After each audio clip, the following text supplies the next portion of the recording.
Good morning, good evening, good afternoon to you, wherever you are in the world. I thank you for being part of my journey in advance today. Look, I'm going to be straight up and say I've done things a little bit back to front today. What I've done is I've actually recorded the video and then come back to do the welcome part. Don't ask me why, sometimes I work like that. But at the end of the day, what I can tell you in advance is I've struggled a little bit with my words, I've fumbled a bit today. I'm just giving you advance notice of it. In the meantime, if you're new to the channel, I thank you for joining us. And just for your information, because returning visitors, thank you for coming back, by the way. But if you're new to the channel, you may not be aware that what I do is I put chapters and timing into the video to assist you to jump forward to the parts that you're interested in. Or if because I do tend to make long videos and I don't seem to be able to control myself there. I haven't mastered that level of being able to be succinct, shall we say. So bottom line is you can come back and forth at your leisure, watch the parts that you're interested in. If you find it all interesting and it's a long video, you can split it up and just come back and forth. You will know what you need to do. So I just try and make things a bit easier. In the meantime, instead of talking on and on here in the welcome, I'm just going to say thank you for being part of my journey. Welcome to the channel if it's your first time. Welcome back if it's more than your first time. And today, obviously, we're going to be talking about emerald. So let's get into it because there's quite a bit to talk about. So first of all, let's talk about the appearance of emerald. At the end of the day, I think most of us, when we think of emeralds, we associate it with this beautiful colour, emerald green, of course, because this is, I suppose, the one that's the most marketed. The really bright green is the colour that is sought after, and so it's very expensive. It's also famous, apparently, for the fact that it's got inclusions in it. And if you look at the image on the right, you can see more clearly what we're talking about with inclusions, which this is the natural, some people might consider them crack-like or little clouds within the emerald itself, and they might think that that actually decreases the value. Well, sometimes, especially in this day and age, shall we say, sometimes those inclusions are actually part of if I can say the word, authenticating the actual emerald that you're purchasing. So it's one of the most expensive emeralds up there, along with diamonds, sapphires, and rubies. And we'll understand this more when we go into the buying tips, but definitely it is very pricey, very in demand, very rare that you actually get quality of emerald like this, and it is out of the price range for most of us. But I've put the images here. We can get around this if we're an astute buyer and a crystal lover, to show you how emerald sits on the rock, shall we say. The rock with the white and the grey and all the rest of it, that's what we call the host rock. So emerald forms as crystal type, I wouldn't call it a tower because you can see it's got the flat edge to it, crystal growth, shall we say, on the host rock. But anyway, I'll leave it as right here. We've got this beautiful emerald, and you can see the image on the left has got more of a bluish green to it, and that's the one that's supposed to be the most coveted colour of the emerald. But just to be clear, emeralds do form in different colours. They're not just green. They can vary from a pale yellowish type green to this very deep bluish green that we're looking at here. Anyway, it's absolutely delightful. I wish I had a piece. Now, when it comes to the Zodiac, I want to reiterate that anybody can wear any crystal, okay? It's not restricted to, you can only wear emeralds, or you can only use emeralds if you're one of a specific star sign. But the reason I include the Zodiac is because some star signs, as a general rule, are going to benefit from the properties of a crystal more so than perhaps other star signs. So where I'm going with this is emerald is often associated with the star signs Leo, Gemini, and Virgo, because these are actually ruled by the planet Mercury, which is an emotional thing. But also, to be clear, when it comes to the Zodiac here, Taurus, Libra, and Capricorn, and Aquarius, they can also benefit from wearing emeralds, just based on, if you know much about astrology, which I'm no expert on that. I have a certain limited understanding, shall we say, but I have had astrological reports done. And so that bears relevance to the placement for some people. It bears relevance, I should say, on where they place the crystals. For other people, such as myself, I place greater importance in my list of priorities around the chakras and where I would place a crystal based on the chakras as opposed to the houses of the Astro chart. I just want to say here too, before I move on, that I suspect the reasons why it's promoted as being beneficial for air signs is, sorry guys if you're an air sign, and obviously the Leos in there, Leo, Virgos and these type of star signs, is probably because they can be analytical or they can be emotionally reactive. For the air signs, they can be overthinkers, and this can lead to, at times, harsh and critical judgments and even a holding of the grudge. So when we talk about the benefits of emerald for these star signs, it's about connecting the mind with the heart and bringing compassion to their thinking and their mental processing, and stumbling over my words this morning, but potentially even this capacity to be able to hold empathy and compassion even for those people that have hurt them. It's that forgiveness aspect. It's not about saying that what a person does is okay. It's just going, you know what, okay, people are people, they make mistakes or they act in misguided ways at times, but I choose to live with love and not anger, shall we say. So there's a release of anger and a building into forgiveness that is associated with the emerald. And no doubt it's this opening of the heart chakra and the capacity for forgiveness, empathy, and compassion for other people that the emerald is considered to be a stone of love. So it's known, I would put it down to being the mature love, that respecting that there is difference. You know, when we're young, we've got those rose-tinted love goggles on, and we don't always see people for who they are. We see them for who we think they are and what we want them to be. But the reality is oftentimes different. You know, as you spend more time with a person, you get to see them warts and all. So there is a certain acceptance with mature love of people who they are right now today. And either way, so when we talk about it being a stone of love, we're talking about living from a space of love, of having an equilibrium, a balance that brings serenity and harmony into our lives. And I'm summarizing here, we're going to go into it in a little bit more detail in the further slides, but emerald is also known to enhance intuition and even your psychic vision because it promotes faith. It's beneficial, actually.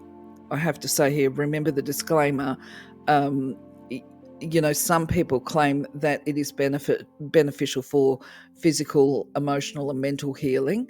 I always recommend people give it a try. You don't know if you haven't tried it. But anyway, it's about bringing awareness of the unknown into the conscious state, recognizing the truth for what it is, and imparting a certain level of loving rationale and wisdom within your daily living. So before I get into talking about the mineral information of the emerald, I really should let you know, as part of being authentic and transparent, that I am not a geologist and I'm not a prospector. So the type of rock that emerald grows in, from my perspective as a crystal buyer, I'm actually not that interested in. And you're probably the same. The people that need to know about this stuff are the ones that are out there digging for it, trying to find it. And so basically, if they're out there and watching this video, I do invite them to actually make further comments when it's about the mineral information at the very least. All I think we as buyers and lovers of crystals need to know about emerald from a physical perspective and mineral perspective is how hard it is, and does it scratch easy? Is it liable to break? And is it toxic to people? Now, as far as the hardness goes, it's actually quite a hard crystal. As you see here on the scale, it's 7.5 to 8. So it is relatively hard. But at the same time, emeralds are prone to scratches, more so than diamonds, sapphires, and rubies. So we do have to treat them with respect. When we're not using them, we need to actually treat them as though they're fragile, wrap them put them away. And also there's a couple of other considerations for if you've got emerald jewelry and you live in an area such as I do. If I was, say, wearing an emerald as a pendant or whatever, I would need to be very mindful in the areas where I have spent a lot of my life, which is where it's extremely hot outside, but when we go indoors, we've got air conditioners on. And this is because emerald is actually very sensitive to climate changes. So if we were to go from the, say, 20-degree indoor heat and to walk outside into the 45-degree, that is going to put pressure on the emerald and it may actually break and fracture. Not only is it sensitive to these temperature changes, but it also doesn't respond terribly well to what was I going to say, to the harsh toxic chemicals. Now, there's something else to put onto this too, is what a lot of people don't realise is that at the moment, because the genuine emerald is so rare, it's now being lab created, and that is very important for us to know, I guess, when we're doing our purchasing. The lab created, apparently, when it is put under the microscope, is basically exactly the same as the genuine article. And in my research for this video, I saw that there is basically, people are saying that lab created emeralds, people are paying about the same price for the genuine article. And it's very difficult to tell what is genuine and authentic as emeralds go to the lab created, because from a mineral perspective, they are exactly the same. So that really includes a buyer caution with that. Now, the other part of emerald as well is people need to be aware that if they're going to be working, so this is for those the jewelers, the lapidarists or whatever, that if they're working with beryl and converting that into jewelry, they are highly at risk of getting lung cancer, because emerald is actually considered to be a carcinogenic. But this is, of course, when we're talking about the dust type fragments. Apparently there is a debate currently about whether or not you can safely wear emeralds against your skin. But let's be real, most of us that buy emerald jewelry, we have it, if you can afford to buy an emerald, you can afford to have it in a really good setting where it's actually not going to be placed or directly up against your skin.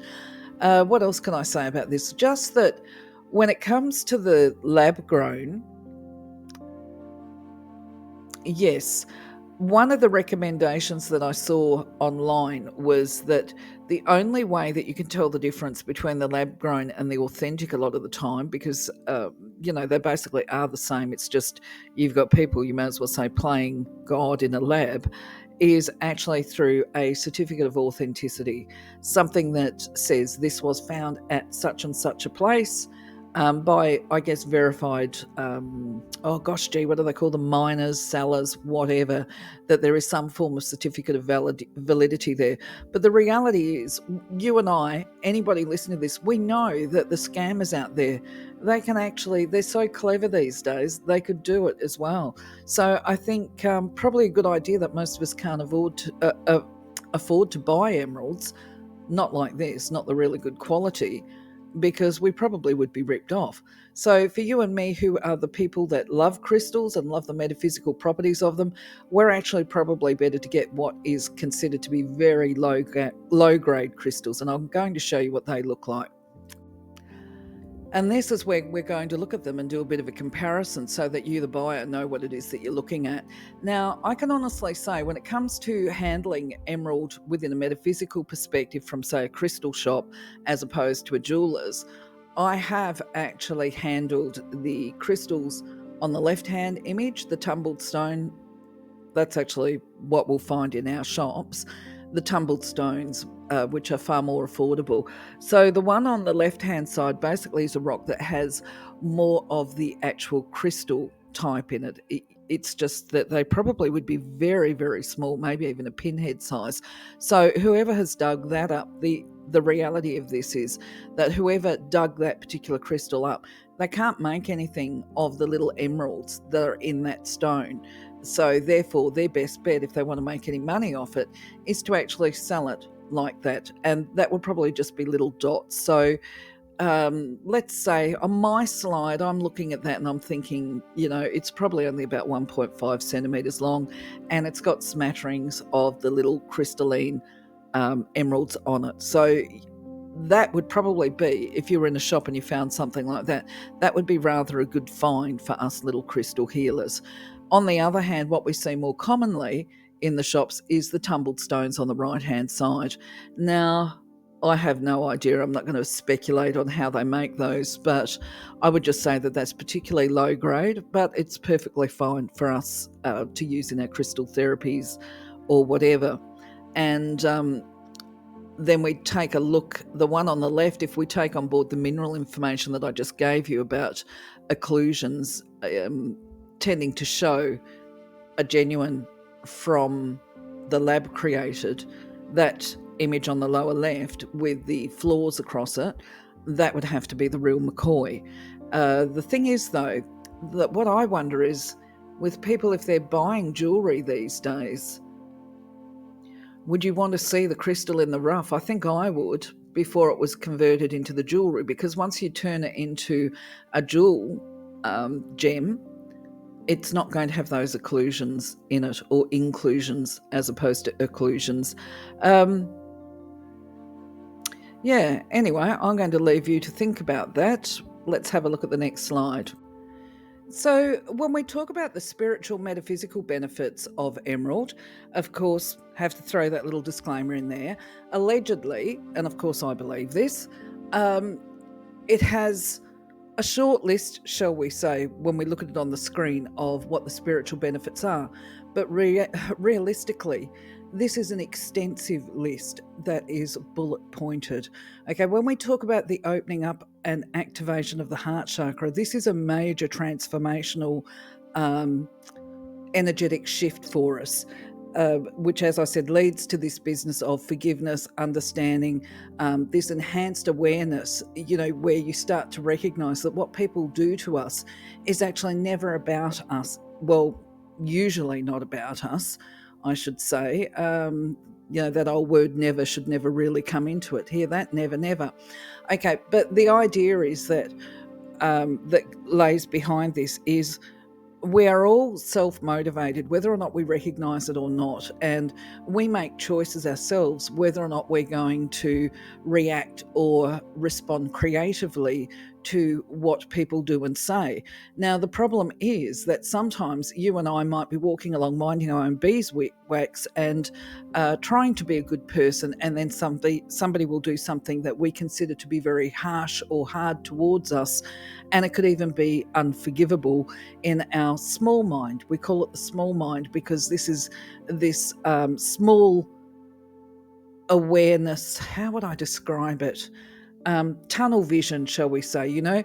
As we mature and develop, we expand our thinking, and in our small thinking, this is why we call it the small mind, we do take things personally. If somebody does something to us and we react to it, then we're coming from that space of the small mind. When we come from the more expansive thinking, we're able to recognize when people are transferring and projecting their issues at us. So they might be cruel to us or accuse us of doing things that are unfounded and not based on any form of truth, but this is part of them coming from their insecurities. So we start to be able to see and recognize when it's happened. I'm just trying to think of a scenario perhaps where one person, I can think of a scenario where one person accused another of basically taking pleasure out of publicly humiliating other people. And in that experience that was relayed to me, the person made that accusation in a public setting with other people around to be able to hear this. What I detest about you is that you enjoy publicly humiliating people. And the person claims that they didn't do anything to publicly humiliate anyone, but when the statement was made and projected at them in a public setting, they certainly were humiliated themselves. So what you see there is a transfer and a projection where one person can't see that they're actually the person that enjoys publicly humiliating people, because that's why they're doing it. So there becomes this understanding and awareness. Actually, when that person did that thing to me, that wasn't about me, that was about them. That was about their small mind, that was about their insecurities. Where does that come from? Okay, if it's a family member, you can dig a bit deeper into it, and you might know part of their background, or you might know all of their background, and what would warp and impact negatively on their cognitive processing, the way that they think. And when we recognize that, it becomes a case of saying, well, it wasn't okay for you to publicly humiliate me, but I actually understand your motivation. I recognize it as being a transfer and projection of yourself. I no longer feel safe to be around you because I recognize that you're actually quite unpleasant until you shift on to the next stage of your own development. So I'm actually going to step away for now, but I'm not going to step away in anger. I'm going to step away in self-respect and self-love, and refuse to put myself in these kinds of situations going forward. So that then leads on to self-love. Okay, so we're talking about activating the heart chakra. When we talk about following one's bliss, which this is another attribute of the spiritual healing, this is recognizing that divine love, this universal love and consciousness, is a driving force in our life. And when we are following our divine blueprint, we're actually stepping towards our bliss. We're on the pathway to this bliss, this eternal love. Now, the other thing, and I've put in here, because this is based on my understanding of Reiki and healing energy, that the emerald is associated with Archangel Raphael, who is credited to be the angel of physical illness and sickness. And people claim, and I have no reason to disbelieve this, despite the lack of evidence, that Archangel Raphael and his legion of angels are actually present at hospitals. And sometimes if you're in the hospital wards in the evenings, you might feel the presence of the warmth and energy of angels that bring this peace and calm. Now, the other thing I also have put on here, that it's part of the process of developing your psychic vision. And this is because for most people, we associate the colour of indigo with the brow chakra and third eye and psychic vision. However, once you start raising your vibration and you're leveling up, when we're talking about the fourth dimension, we're actually talking about the brow chakra becoming emerald green. And so therefore, if you're looking to develop your intuition to the level of being able to communicate with angels, the first thing that we have to do is actually work on the heart chakra to fill the chakra with love. And then the next step is that the throat, the communication expands, as does the brow. So it's quite an extensive list there that doesn't look long at a glance.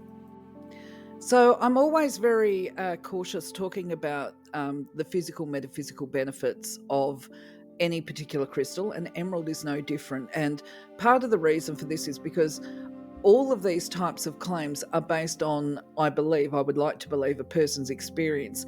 Now, I haven't used crystals very often for physical healing benefits. I've tended to use them more for emotional type conditions and thought patterning.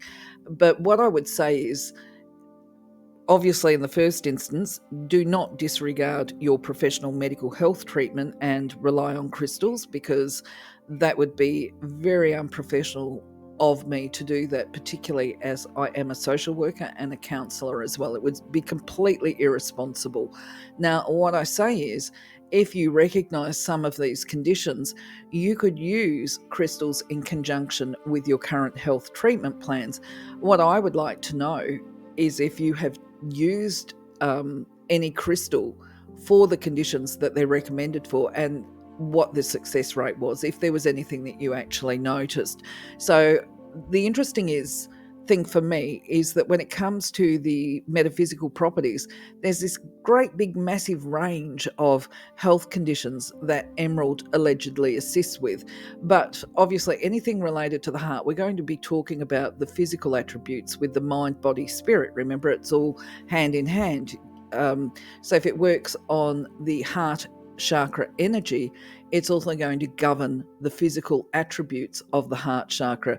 So we're talking about anybody that has got a heart health problem. That could be angina, it could be blood pressure, it could be anything, it could be blood circulation, that the emerald is recommended for treating these.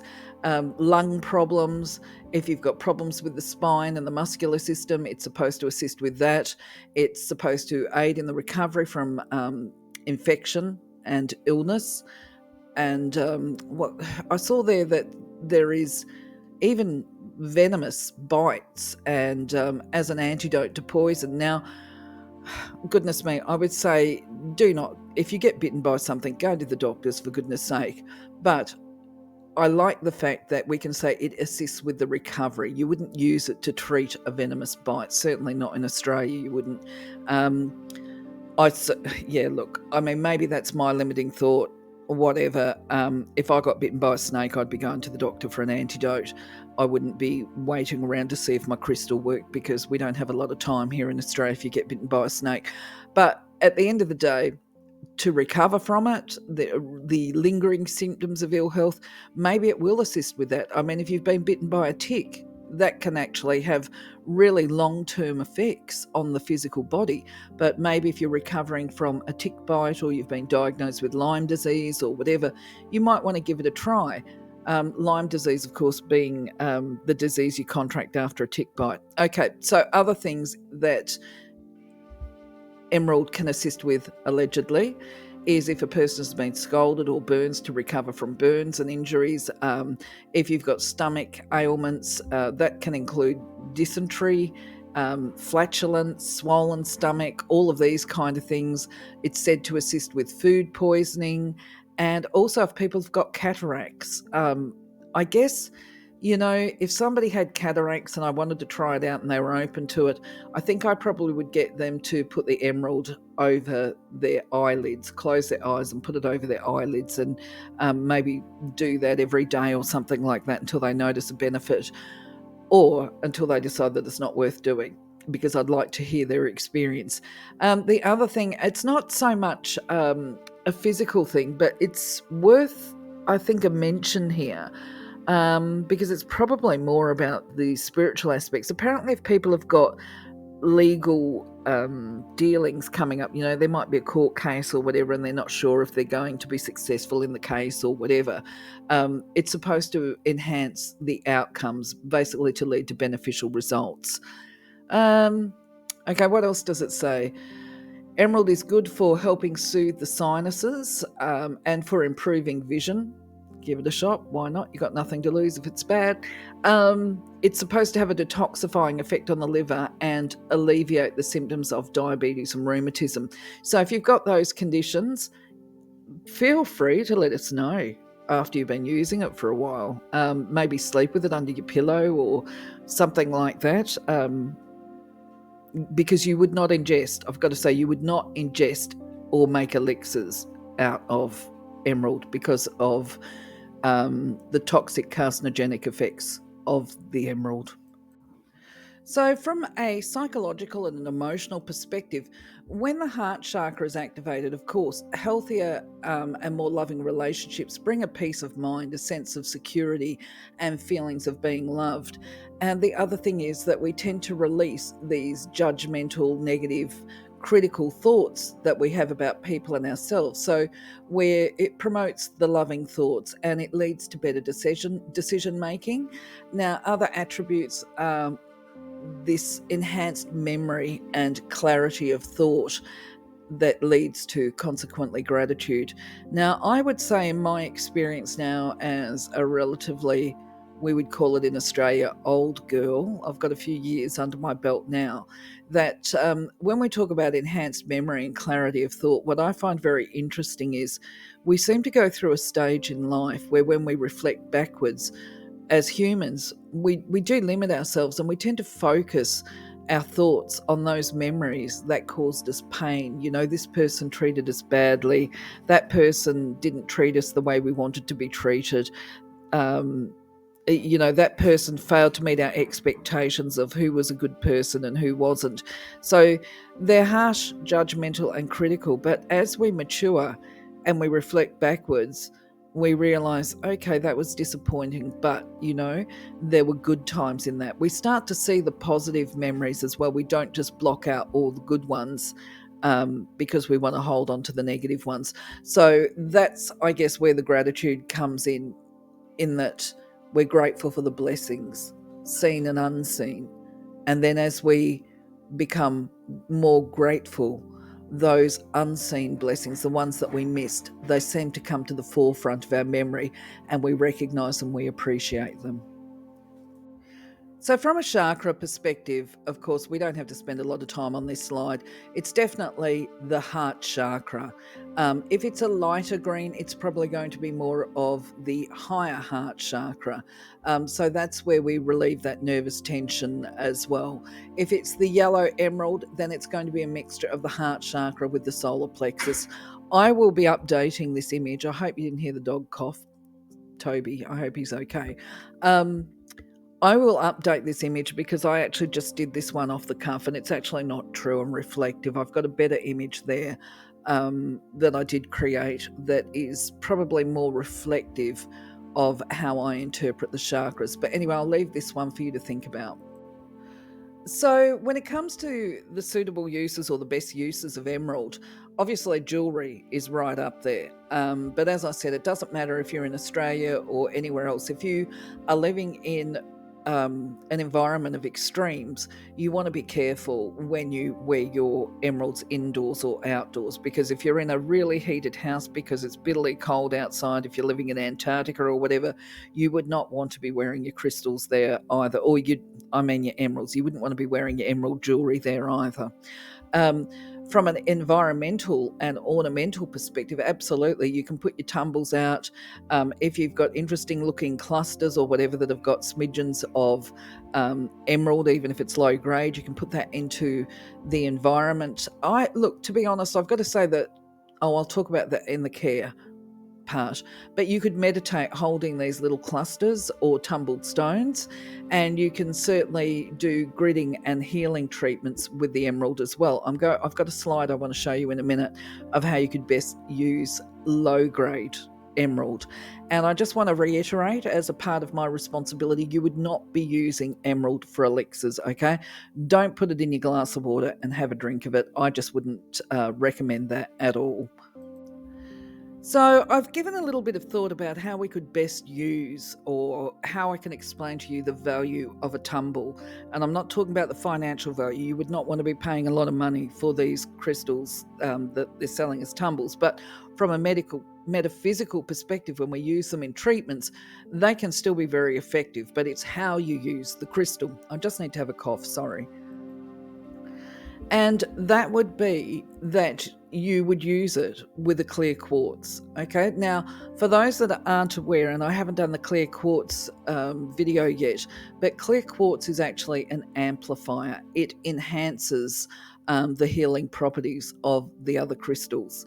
So I would be inclined to use these lovely little tumbles as opposed to the beautiful crystal gem with the clear quartz. Now, you could do it if you were just meditating, looking to use the emerald for meditation. You could have a clear quartz tumble and an emerald tumble in your hand. The reason I've put these images up here is because I'm going to try and talk to them and explain it to you how you would use it if you had somebody that you were, if you're a metaphysical healer, if you're going to start using crystals in your healing treatments, you could do what I'm going to suggest next. Alternatively, if you wanted to do it yourself, you could do this, but it's going to be a little bit harder, okay, because it requires you taking some actions. It's difficult to actually meditate when you're actually moving, whatever. Anyway, I will explain the process. What you see in the image on the left is a cluster, right? That's a cluster of clear quartz points, okay? So the entire individual little tower thingy that I have the image within the image of the cluster, the singular one, that is part of a cluster that is broken off, and that is called a clear quartz point, okay? When you have a whole heap of them sitting together en masse, that's a clear quartz cluster. Some of you watching this video are going to know this. The reason I'm mentioning this is because I've been doing a Google trying to get images that I can use that are copyright free. And what I'm seeing is rather alarming from my perspective of what is being passed off as a crystal and what isn't. So I think it's very helpful if people understand what they're looking at, what they can expect when they're looking to buy. Now, so I'm going to focus on this image of the cluster here because this is all you need if you are trying to heal yourself. Because the bottom line is, if you're lying on the floor or on your massage mat or wherever it is that you choose to lie down when you're actually doing energy work on yourself, you would place your tumbled emerald on the heart chakra space. Now, ladies, for you, this is somewhere between if not the base of your cleavage, pretty close to there. But if you were wanting to heal the higher heart chakra, you would put it at the top of the cleavage, at the Y zone between your boobs. Okay, so you would put your emerald there. You could put it in both places.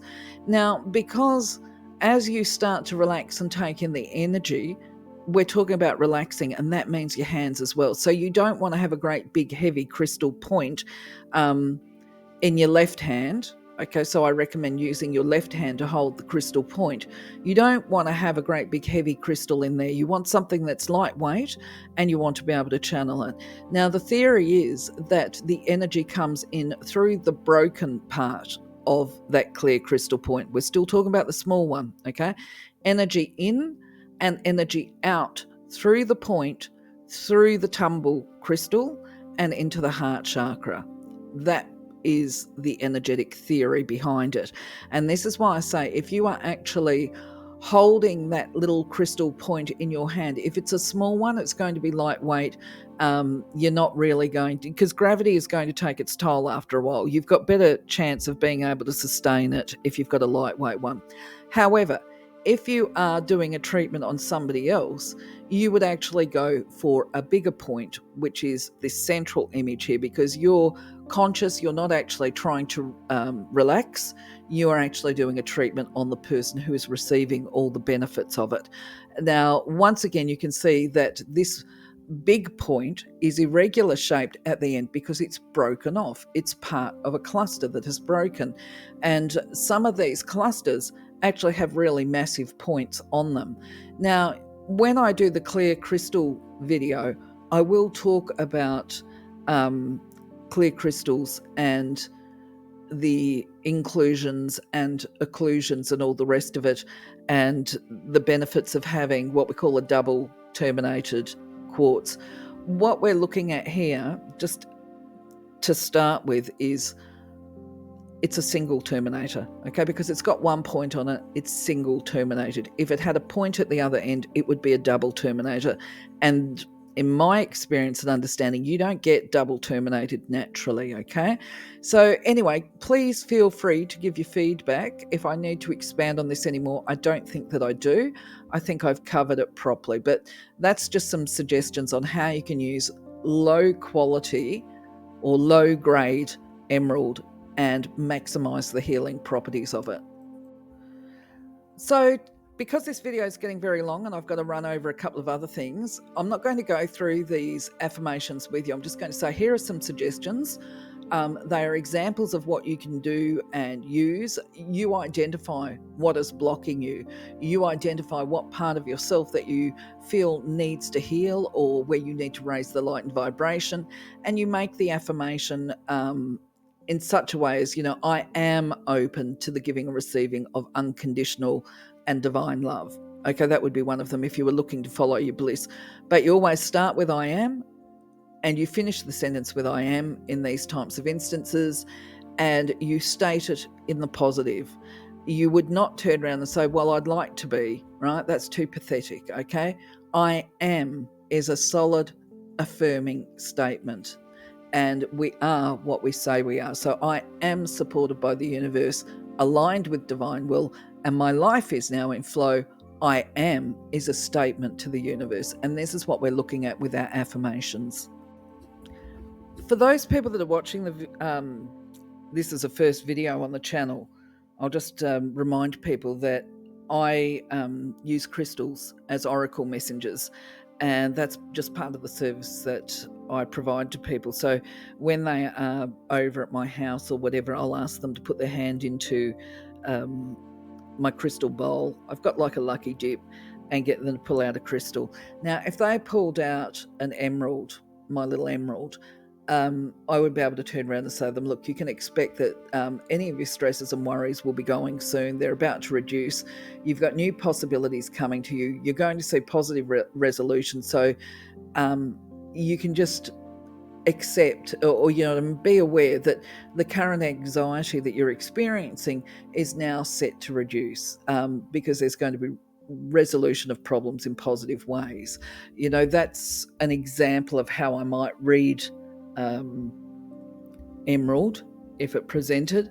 And another way or another message that might come through when I'm working with the person would be that they need to release past regrets and guilts, because, well, especially those ones that are sabotaging them from achieving their potential because they're ignoring the creative possibilities.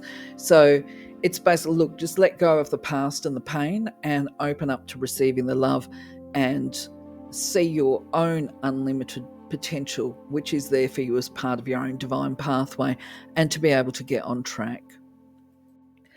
So just a reminder, if you are lucky enough to have a genuine article emerald, as in gem quality, be it natural or be it lab grown, the bottom line is you've got to care for them exactly the same.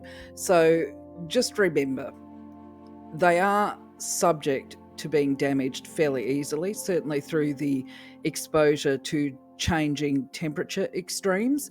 So we're in Australia, I might be in the northern part of the country, shall we say, and living or wearing the jewellery in an air-conditioned space. If I go out and jump in my car, which could be about 40 degrees, that is going to damage the emerald, and that's the same for a lab-grown. Equally, I guess, if you're in one of the colder zones of the world and you're in the hot space, the heated room, and you step outside into the freezing cold, equally your jewellery is going to be at risk, your emerald crystal, be it lab grown or not. You would not wear your beautiful emeralds when you're doing the housework. You wouldn't wear it under the shower. You wouldn't wear them when you're gardening or doing any sporting type activities, because you're putting your crystal at risk, your gem actually, that you will have paid way, way, way too much for, no doubt, because they're so rare. You would not clean your jewellery. If you were lucky enough to have the real gem, I don't think that I would be cleaning it at home. I would be taking it to a jeweler, because I understand, particularly with lab-grown crystals, and if you can't tell the difference between your lab-grown and your genuine article, you're going to really be at risk of damaging them with the at-home treatments. The other thing, what would I say? Look, if I had a tumbled, which I do, I would be inclined to give that a rinse underwater, and I would do the charging via the sunlight, moonlight, or in the garden type thing, away from direct heat and away from direct sunlight as well, so we don't fade the crystals. I'm not even sure that when it comes to my tumbles that I would actually sage an emerald, just because I'm being a little bit over the top. I probably would be more inclined to place it into a natural fabric or onto a natural fabric, such as maybe pure cotton, and this is just me where I say I'm being a little bit weird with the way I approach some things. Silk and velvet, all of those type materials, they're very expensive here in Australia at least, but they're natural products. And I would put my emerald cluster, shall we say, that's not the right word, emerald tumble, I would put it onto the fabric and on top of my selenite log, for as long as I needed to charge them. Now, don't forget, if you do have a lab grown, it would be very interesting. I don't have the money to go out and buy a genuine and then a lab grown just to see if this actually works, to test it out.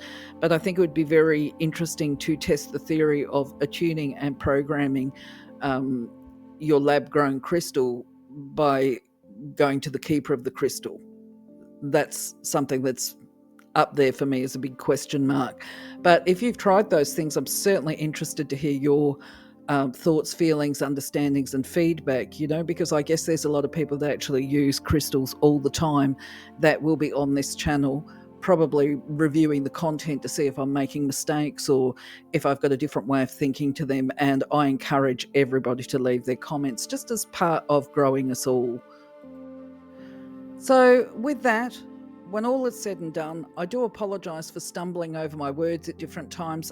Clearly, I'm a little bit distracted today, and my apologies for that.